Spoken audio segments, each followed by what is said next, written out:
C'est une bonne chose pour moi, oui. Moi, je ne me vois pas faire ça. L'alimentation, c'est quand même la base de la santé. Malheureusement, je mange de tout, quoi. Ah non, je ne veux pas changer. Bah non, c'est pas facile. Mais il n'y a pas que l'alimentation qu'il faut changer. Hein. On s'adapte, il faut s'adapter. Et il faut se faire plaisir, c'est important. Mais bien sûr. Mais c'est bien de changer.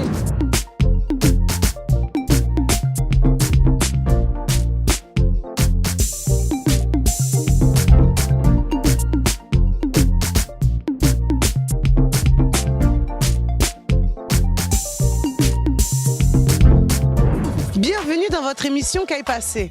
Le comportement alimentaire dépend autant de la culture, des goûts, des habitudes de la personne que des effets des aliments eux-mêmes, s'ils sont par exemple plus ou moins rassasiants.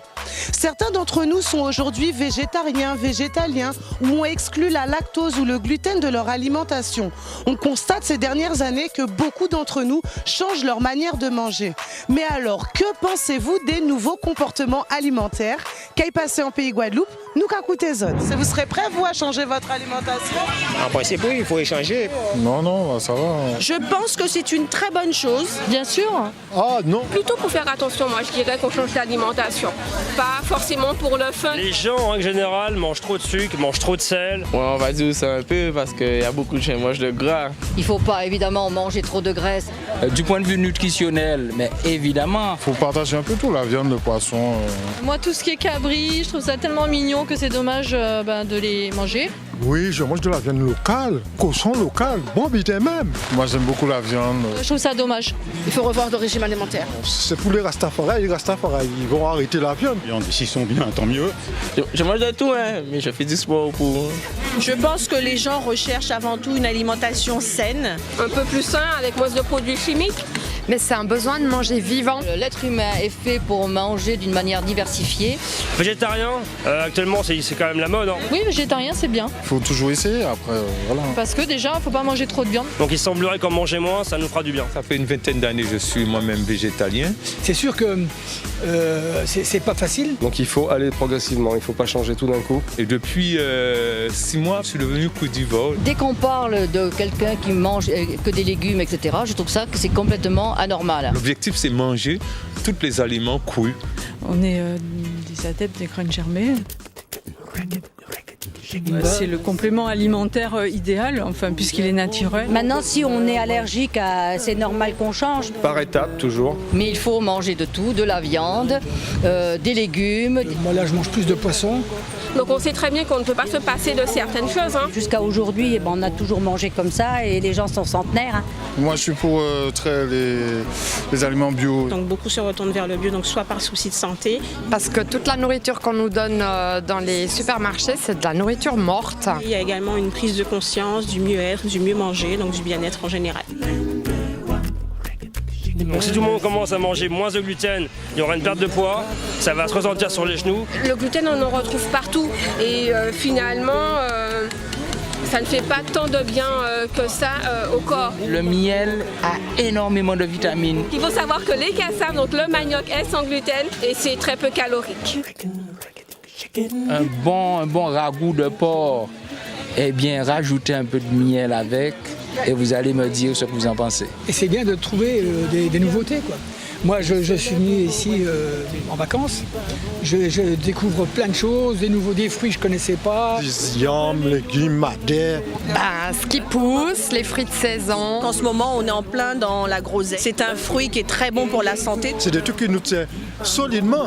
Et c'est bien justement d'essayer. Parce qu'on a envie d'avoir c'est un esprit sain dans un corps sain. Tout va bien. À partir du moment où on est en bonne santé, il n'y a pas de raison de se priver de quelque chose. Le principal, c'est d'être équilibré et bien dans sa peau. Bien manger, c'est la santé et le contenu de notre assiette influe directement sur notre forme physique. De plus, notre régime alimentaire révèle notre personnalité. Alors comment bien choisir le régime alimentaire qui nous est adapté? Pour répondre à cette question, accueillons notre experte Fernette Carrel, nutritionniste.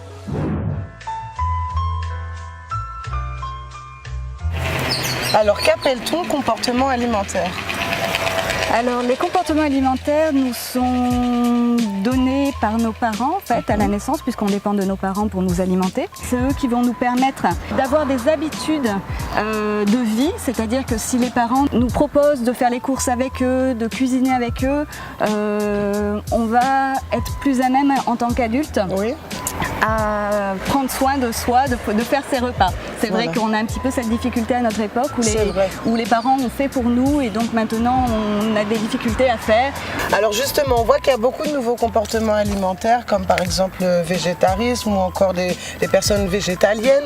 Est-ce que vous pouvez nous rappeler un peu quels sont ces régimes alimentaires et peut-être nous expliquer pourquoi faire ce type de choix? Alors oui, c'est un type de choix, c'est-à-dire que c'est chaque personne pour des raisons religieuses, éthiques, environnementales, conscience personnelle. Il peut y avoir vraiment plein de raisons à ces choix et ce sont des choix personnels. Alors quand on est végétarien ou végétalien, qu'est-ce qu'on mange concrètement? On souhaite ne pas manger de viande quand on est végétarien. Donc les végétariens gardent ce qui est poisson, œufs, crustacés.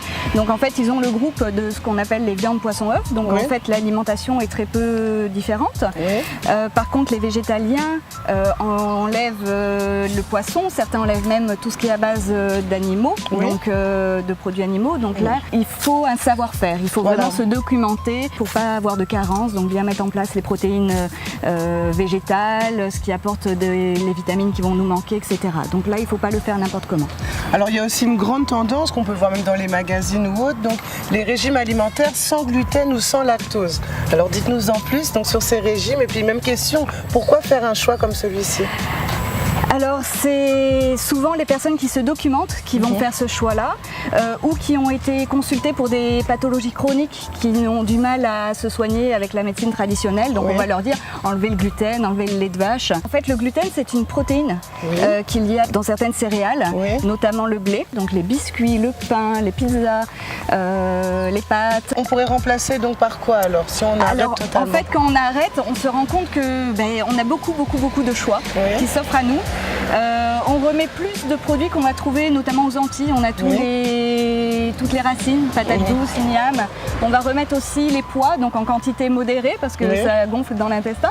Après, il ne faut pas tomber forcément dans l'alimentation industrielle avec les pâtes sans gluten qui sont toujours faites. Oui, il y a un véritable commerce autour de cela. Oui. Alors est-ce sain finalement d'acheter des produits sans gluten mais industriels? Alors sans gluten mais industriel, pas forcément parce que quand on regarde c'est toujours farine de riz, farine de maïs. C'est pas forcément bio. En plus quelquefois c'est trompeur sur les étiquettes, on a l'impression que c'est sans gluten mais en fait il y en a, donc c'est un petit peu piège. Le mieux c'est quand même de faire nos préparations nous-mêmes lorsqu'on fait ce choix. Merci infiniment pour tous vos bons conseils, on va essayer de les appliquer et puis surtout bonne continuation, continuez de nous aider pour mieux manger. Merci, au revoir. Alors, libre à chacun de manger comme il l'entend. Il n'y a pas de normes. Néanmoins, on ne badine pas avec sa santé. Alors, évitons les changements brutaux et non accompagnés de conseils d'un spécialiste. Qu'aille passer, c'est déjà terminé. Et ne l'oubliez pas, c'est votre rendez-vous de proximité. À très vite.